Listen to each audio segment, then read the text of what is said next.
María Viñals, a muller do porvir, 7 vidas baixo a sombra dun castelo.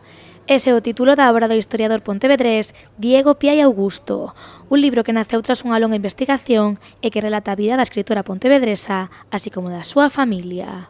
Nela, ademais, podes atopar material inédito, documentos, fotografías e cartas cedidas por Sofía Sampaio, unha das fillastras de María Viñals.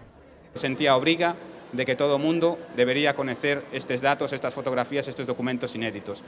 Neste libro, María Viñals é o hilo conductor, pero o subtítulo do libro di 7 vidas baixo a sombra dun castelo. Son as vidas de María Viñals, dos seus fillos, os seus fillastros e o seu segundo marido, Enrique Lluria, que viviron ali.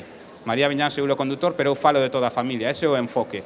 Falar de toda a familia de María Viñals desde todas as perspectivas posibles. A presidenta da Deputación de Pontevedra aproveitou este acto para facer un pequeno percorrido pola historia de María Viñals, unha das pioneiras do feminismo galego.